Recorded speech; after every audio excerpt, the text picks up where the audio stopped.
नमस्कार। हरियाणा विद्यालय शिक्षा विभाग द्वारा एडुसेट पर प्रसारित आज के इस कार्यक्रम में आप सभी का स्वागत है। आज की प्रस्तुति के अंतर्गत मैं आपके लिए लेकर आई हूँ छठी कक्षा की पूरक पुस्तक बाल राम कथा का पाठ 11 लंका विजय।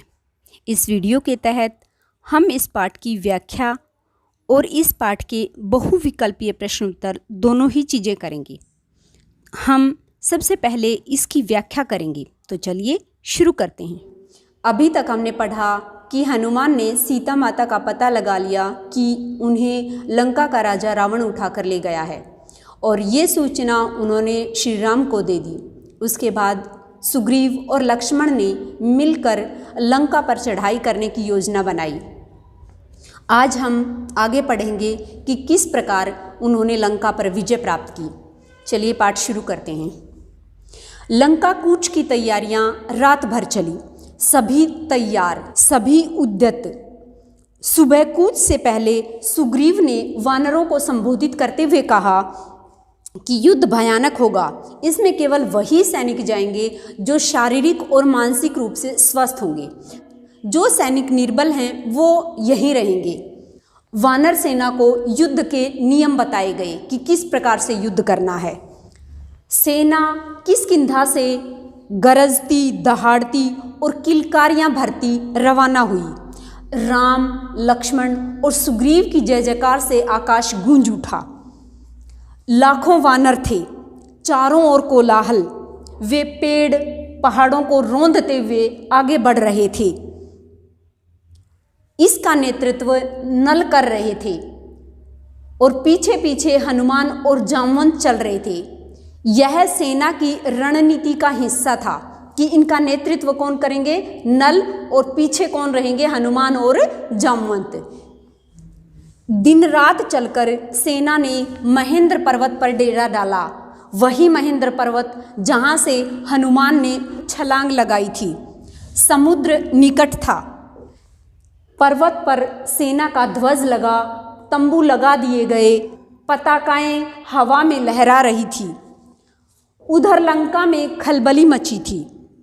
राक्षसों में बेचैनी थी। उनके मन में डर बैठ गया था राम की शक्ति को लेकर कि जिसका दूत इतना शक्तिशाली है, जो लंका को जलाकर चला गया, तो वो स्वयं कितना शक्तिशाली होगा। नगर में चर्चा का यही विषय था। लेकिन रावण इससे अनभिज्ञ था, यानी उसको इसके बारे में कोई जानकारी नहीं थी। और उसे जानकारी देता भी कौन, क्योंकि सब उससे डरते थे। वास्तविकता कोई उसके सामने बता नहीं सकता था।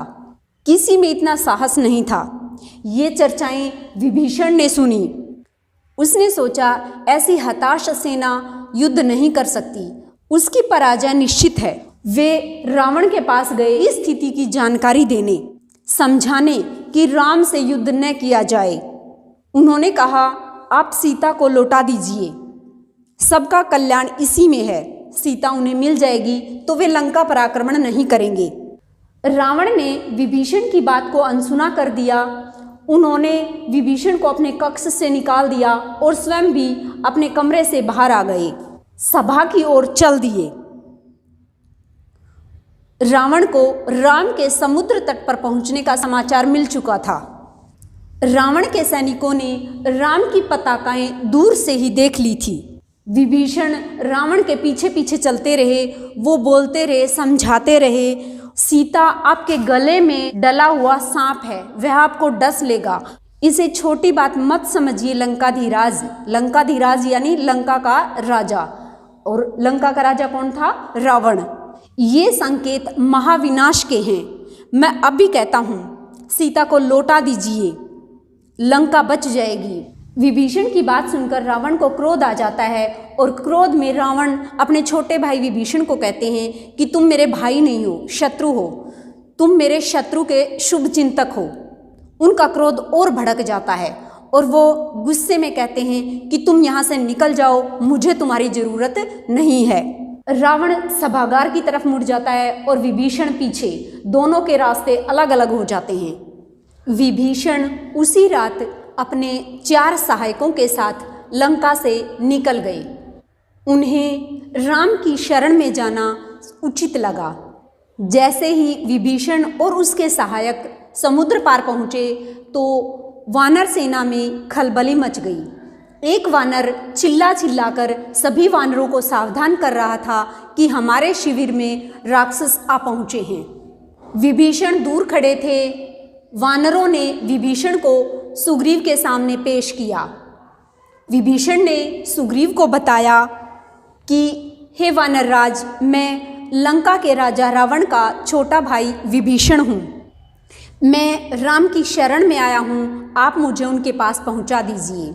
ये बात कहते हुए विभीषण के चेहरे पर डर नहीं था, उन्हें विश्वास था। शब्दों में षड्यंत्र नहीं था, कातरता थी, याचना थी। सुग्रीव को फिर भी संदेह हुआ। फिर विभीषण ने कहा कि मेरा नाम विभीषण है, रावण ने मुझे लंका से निकाल दिया है। मैंने उन्हें सीता को लौटाने की बात कही थी। क्रोध और अहंकार में चूर रावण ने सभा में मुझे अपमानित किया। मैं प्राण बचाकर आया हूँ, एक बार मुझे आप राम से मिलवा दीजिए, मैं उनसे कुछ कहना चाहता हूँ। सुग्रीव राम के पास गए। मन में शंका अब भी थी, अंगद भी उन्हें संदेह की दृष्टि से देख रहे थे। राम ने बात सुनी और कहा, हमें विभीषण को स्वीकार कर लेना चाहिए। मैं शरण में आए हुए किसी भी व्यक्ति को निराश नहीं करता, यह मेरी नीति है। विभीषण को आदर से अंदर ले आइए। विभीषण राम के पास पहुँचे। राम ने उनका सत्कार किया, लंका का समाचार पूछा। जल्दी ही विभीषण राम के विश्वास पात्र बन गए। उन्होंने लंका की बहुत सी जानकारी राम को दी। रावण और उसके योद्धाओं की शक्ति के बारे में बताया और कहा कि रावण पर विजय प्राप्त करने के लिए बल और बुद्धि दोनों की आवश्यकता है। फिर राम ने विभीषण को कहा कि विभीषण, तुम चिंता मत करो, राक्षस मारे जाएंगे, लंका की राजगद्दी तुम्हारी होगी, भविष्य तुम्हारा है। अब राम की सेना के सामने सबसे बड़ी चुनौती समुद्र था कि उसे कैसे पार किया जाए। राम ने समुद्र से विनती की। 3 दिन तक बैठे रहे कि समुद्र उन्हें रास्ता दे दे। वह नहीं माना तो राम को क्रोध आ गया। राम का क्रोध देखते हुए समुद्र ने राम से कहा कि आपकी सेना में नल नाम का एक वानर है, वह पुल बना सकता है, उससे वानर सेना पार उतर जाएगी। पता है बच्चों, नल को बचपन में ऋषियों ने श्राप दिया था। नल और नील 2 भाई थे। ये ऋषि मुनि जब तपस्या करते थे तो वो अपना कमंडल वहाँ रखते थे और कमंडल को ये नदी में डुबो देते थे। फिर उन ऋषि मुनियों ने नल और नील को श्राप दिया कि तुम पानी में जो कुछ फेंकोगे तो वो पानी में डूबेगा नहीं, तैरता रहेगा। और वो श्राप अब वरदान बन गया था, क्योंकि नल और नील समुद्र में अब जो कुछ फेंकेंगे वो डूबेंगी नहीं, तरेंगी। तो इस प्रकार से नल और नील ने समुद्र पर पुल बनाया। कैसे बनाया अब देखते हैं। नल ने अगले दिन से ही काम प्रारंभ कर दिया पुल बनाने का। सभी वानर कंकड़, पत्थर और शिलाएं यानी पत्थर लाते रहे और नल पुल बनाते रहे। 5 दिन में पुल तैयार हो गया। कितने दिन में? 5 दिन में। समुद्र को 2 टुकड़ों में बांट दिया। ऐसे उन्होंने पत्थर डाल डाल कर समुद्र में रास्ता बना दिया, पुल बना दिया। इधर वानर सेना थी और इधर लंका थी। तो पार करने के लिए नल ने क्या किया? वानरों की सहायता से 5 दिन में पुल बना दिया ताकि वानर सेना पुल के ऊपर से समुद्र के पार जा सके। सबसे पहले विभीषण उस पुल पर आगे आगे चले और उसके पीछे वानर सेना चली। सेना का अगला शिविर समुद्र के दूसरी पार लगा और जब समुद्र पर पुल बनने की बात रावण को पता चली तो वो क्रोध से आग बबूला हो गए और ये बोले कि असंभव, यानी ऐसा हो ही नहीं सकता, समुद्र पर पुल कोई बना ही नहीं सकता। जबकि वास्तविकता यही थी कि समुद्र पर पुल बन चुका था। इस समाचार से रावण को विस्मय हुआ, यानी हैरानी हुई, भय भी। लेकिन जब उसने मन में ठान लिया तो ठान लिया, वह डिगा नहीं। उसने आदेश दिया कि सेना को तैयार किया जाए, युद्ध का समय आ पहुंचा है। अब दोनों सेनाएं आमने सामने थी, एक ही तट पर, वानर सेना भी और राक्षस सेना भी। क्योंकि समुद्र पार करके वानर सेना लंका की तरफ आ चुकी थी। बस उनका आमना सामना होना शेष था। आक्रमण की तैयारी की रणनीति पहले ही बन चुकी थी। पहले आक्रमण की योजनाओं को अंतिम रूप दिया गया। राम ने अपनी सेना को 4 भागों में बांट दिया। कितने भागों में बांट दिया? 4 भागों में, क्योंकि लंका के 4 द्वार थे। चारों द्वारों पर एक साथ आक्रमण करने के लिए, यानी चौतरफा आक्रमण करने के लिए, कि चारों तरफ से एक बार में ही आक्रमण कर दिया जाए ताकि राक्षस सेना में खलबली मच जाए। तो इसलिए राम ने अपनी सेना को कितने भागों में बांट दिया? 4 भागों में। हर टुकड़ी को एक द्वार सौंपा गया। चारों में से एक एक द्वार, एक एक टुकड़ी को सौंप दिया गया। राम ने स्वयं पर्वत के शिखर पर चढ़कर लंका का निरीक्षण किया। लंका के वैभव से राम खुद भी चकित थे। उन्होंने लक्ष्मण को भी बताया। सूर्योदय होते ही राम ने आदेश दिया कि लंका को चारों तरफ से घेर लिया जाए। वानर सेना जयकार करती हुई चल पड़ी। इसी बीच राम ने अंगद को बुलाया और उन्होंने अंगद को रावण के पास भेजा ताकि एक अंतिम प्रयास कर लिया जाए, सुलह का प्रयास, ताकि युद्ध न हो और नरसंहार से बचा जा सके। तो इसलिए राम ने अंतिम प्रयास किया अंगद को रावण के दरबार में भेजकर समझाने के लिए कि अभी भी समय है, आप सीता माता को लौटा दें ताकि इस युद्ध को टाला जा सके। राम ने अंगद से कहा, तुम लंका जाओ, मेरे दूत बनकर सुलह का अंतिम प्रयास करो ताकि युद्ध टल जाए। रावण से कहो कि सीता को लौटा दे, अन्यथा उसका अंत निश्चित है। अंगद ने ऐसा ही किया, पर रावण नहीं माना। राम का संदेश सुनकर रावण को क्रोध आ गया। अंगद वहां से बचकर वापस राम के पास आया और अंगद ने बताया कि रावण को कोई पश्चाताप नहीं है, वह हमारे साथ सुलह के लिए तैयार नहीं है, युद्ध चाहता है और अब एक ही विकल्प है कि युद्ध किया जाए। वानर सेना तैयार थी। राम ने वानर सेना को आदेश दिया। रावण के पास अब कोई विकल्प नहीं था। युद्धनाद हुआ। अकेला रावण युद्ध के लिए निकल पड़ा। फुफकारते हुए फन कुचले सांप की तरह वह जिधर मुड़ता भगदड़ मच जाती। वानरों को भागते हुए देखकर लक्ष्मण आगे आए। रावण के सामने अभेद दीवार की तरह खड़े हो गए। थोड़ी देर में विभीषण भी वहां पहुंच गए। उसके बाद राम उनके सामने रावण की एक न चली। विभीषण को राम की सेना में देखकर रावण उबल पड़ा। उसके लिए यह देशद्रोह था, छोटे भाई का विश्वासघात, क्योंकि विभीषण राम की सेना में शामिल हो गया था। रावण ने उसे निकाल दिया था, तो वह वहां से निकाले जाने के बाद राम की सेना में शामिल हो गया था। उसने विभीषण को निशाना साधा। लक्ष्मण ने बीच में ही बाण काट दिया। उसने दूसरा घातक बाण चलाया। इस बार लक्ष्मण बीच में आ गए। उन्होंने विभीषण को अपने पीछे ढकेल दिया। बाण लगते ही लक्ष्मण अचेत हो गए। जब राम ने ये देखा तो राम की आंखें क्रोध से लाल हो गई, आग बरसने लगी। उन्होंने लक्ष्मण को सुग्रीव की निगरानी में छोड़ा और रावण को चुनौती दी और कहा, रावण, काल तुझे मेरे सामने ले आया है। आज अन्याय पर अन्याय की विजय होगी, तेरा अंत निश्चित है। उधर हनुमान लक्ष्मण को उठाकर रण क्षेत्र से, यानी जहां युद्ध हो रहा था वहां से दूर ले गए। वैद्य सुषेण को बुलाया गया। किसको? सुषेण को। हनुमान संजीवनी बूटी लाए। चिकित्सा शुरू हुई। धीरे धीरे रक्त का स्राव बंद हो गया, घाव भर गया। संजीवनी का प्रभाव चमत्कारी था। सुग्रीव ने लक्ष्मण के स्वस्थ होने की सूचना राम तक पहुंचाई तो राम रावण पर सिंह की भांति, यानी शेर की भांति टूट पड़े। राम रावण का युद्ध भयानक हुआ। शस्त्रों की गति से कंपा देने वाली ध्वनियां निकल रही थी। हवा थम गई थी। सूरज बादलों के पीछे छिप गया था। शस्त्रों की चमक बिजली की तरह कौंध रही थी। गड़गड़ाहट थी थर्रा देने वाली। दोनों योद्धा अपनी पूरी शक्ति से लड़ रहे थे। कोई एक रत्ती भर भी खिसकने को तैयार नहीं था। कुछ देर में ही लगा कि युद्ध समाप्त होने वाला है। दोनों पक्ष के योद्धा हाथ बांध कर खड़े थे। छोटे छोटे युद्ध थम गए। सबकी नजरें राम रावण के युद्ध पर थी। पलकें झुकना भूल गई। उन्होंने ऐसा युद्ध पहले कभी नहीं देखा था। लेकिन महासंग्राम समाप्त नहीं हुआ। रावण का एक बाण राम को लगा। उसके रथ की ध्वजा टूट गई। राम ने प्रहार किया। बाण रावण के मस्तक में लगा। रक्त की धारा बह निकली।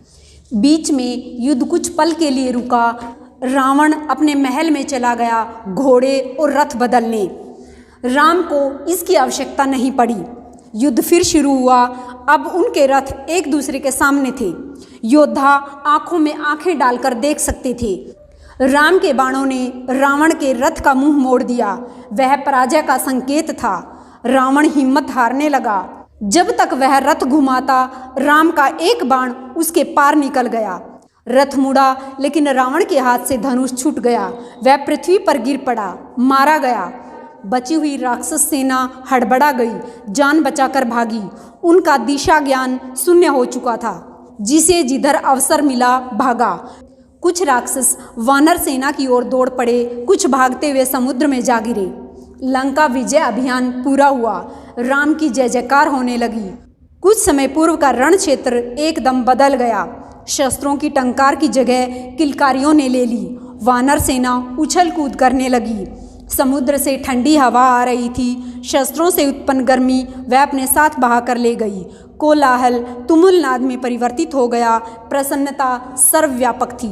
रण क्षेत्र में केवल एक ही व्यक्ति दुखी था, शोक से व्याकुल, विलाप करता हुआ, अपने भाई के मृत शरीर के पास खड़ा।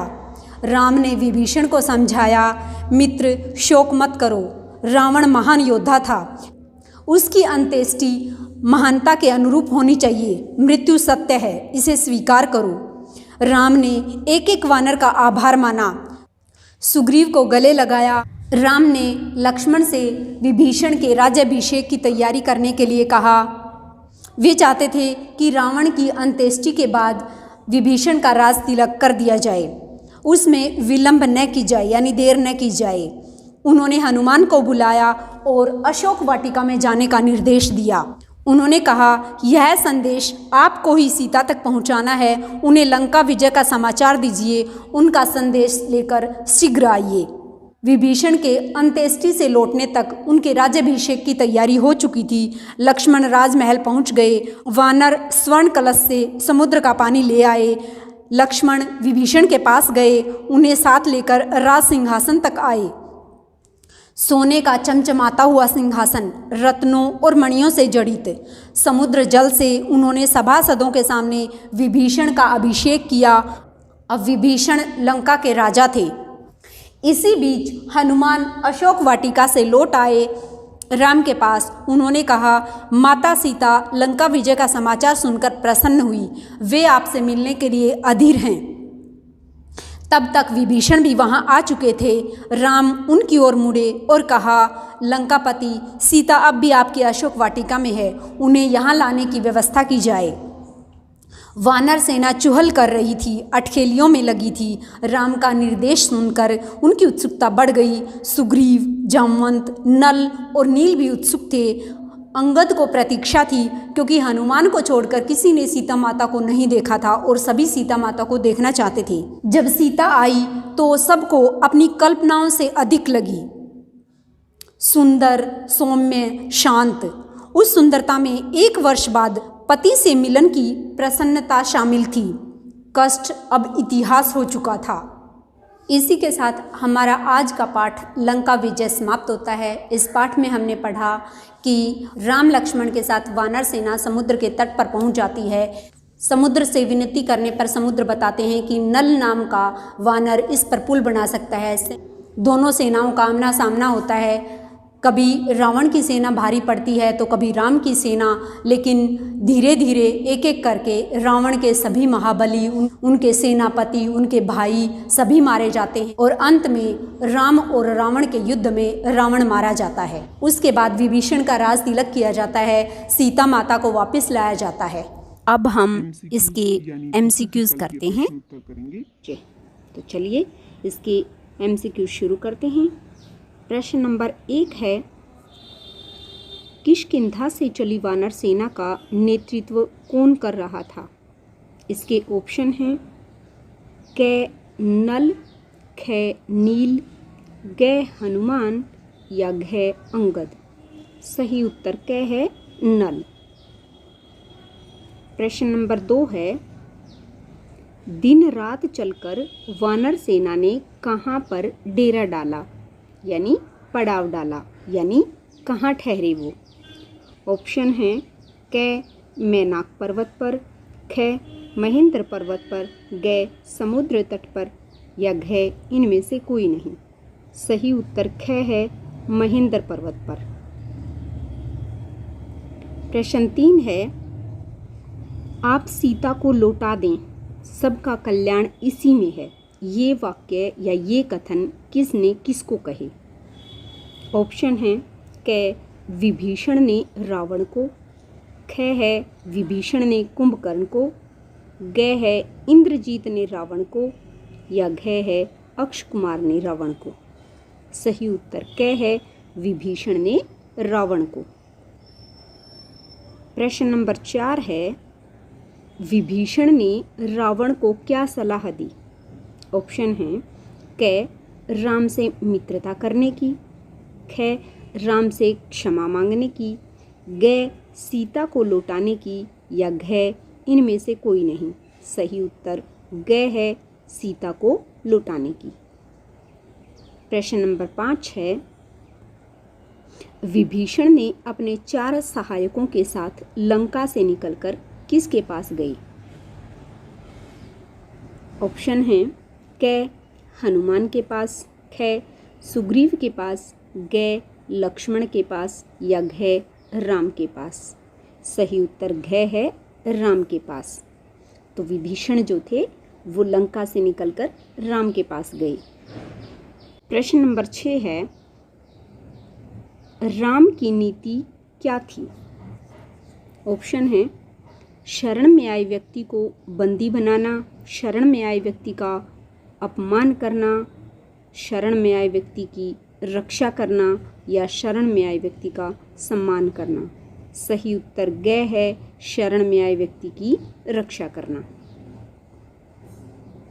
प्रश्न नंबर 7 है, विभीषण ने राम के पास जाकर क्या कहा? ऑप्शन हैं क मैं रावण के सारे भेद बता दूंगा, ख मुझे अपनी शरण में ले लो, ग मैं रावण की सैन्य शक्ति के बारे में बता दूंगा या घ मैं लंका का राजा बनना चाहता हूँ। सही उत्तर ख है मुझे अपनी शरण में ले लो। प्रश्न 8 है, राम ने विभीषण को क्या आश्वासन दिया? ऑप्शन हैं क चिंता मत करो, ख लंका की राजगद्दी तुम्हारी ही होगी, ग भविष्य तुम्हारा है या घ उपयुक्त सभी। सही उत्तर घ है उपयुक्त सभी। प्रश्न नंबर 9 है, राम की सेना के सामने सबसे बड़ी चुनौती क्या थी? ऑप्शन हैं समुद्र पार करना, सेना की रक्षा करना, सेना के लिए खाने का प्रबंध करना या सेना के लिए पानी का प्रबंध करना। सही उत्तर क है समुद्र पार करना। तो सबसे बड़ी चुनौती समुद्र को पार करने की थी। प्रश्न नंबर 10 है, नल समुद्र पर पुल पार कर सकता है, यह बात राम को किसने बताई? ऑप्शन है क नील ने, ख हनुमान ने, ग अंगद ने या घ समुद्र देवता ने। सही उत्तर घ है समुद्र देवता ने। प्रश्न 11 है, पुल को सबसे पहले किसने पार किया?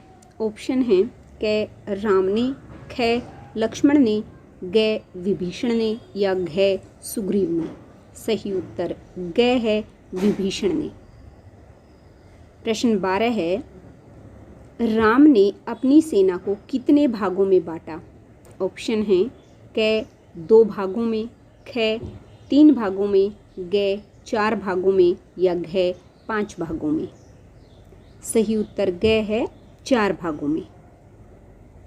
क्योंकि जो श्रीलंका थी या लंका थी, जो उसके 4 द्वार थे, चारों द्वारों पर एक साथ आक्रमण करने के लिए, यानी चौतरफा आक्रमण करने के लिए राम ने अपनी सेना को 4 भागों में बांट दिया, ताकि एक एक द्वार पर एक एक सेना आक्रमण करे और चारों तरफ से लंका घिर जाए।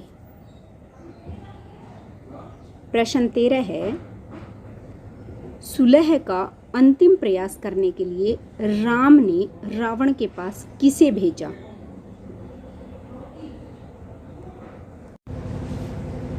ऑप्शन है क अंगद को, ख हनुमान को, ग लक्ष्मण को या घ जामवंत को।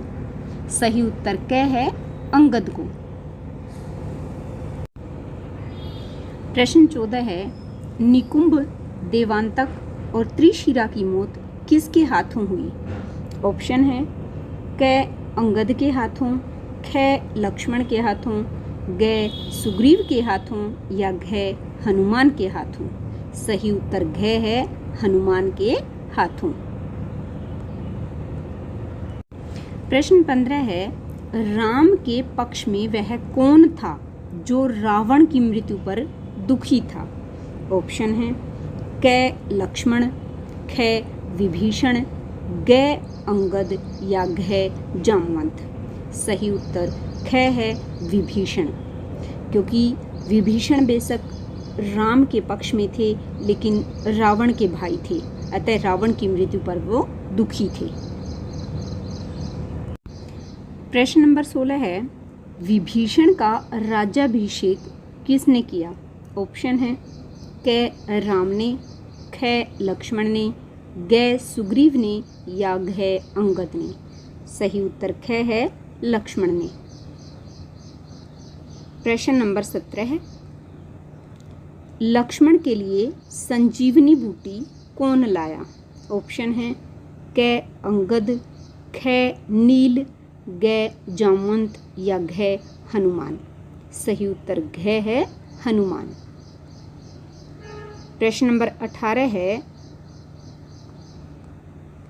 राम समुद्र से कितने दिन तक विनती करते रहे ताकि समुद्र उन्हें रास्ता दे दे? ऑप्शन है क 3 दिन तक, ख 4 दिन तक, ग 5 दिन तक या घ 7 दिन तक। सही उत्तर क है 3 दिन तक। और इसी के साथ हमारी वीडियो समाप्त हुई। Thank you.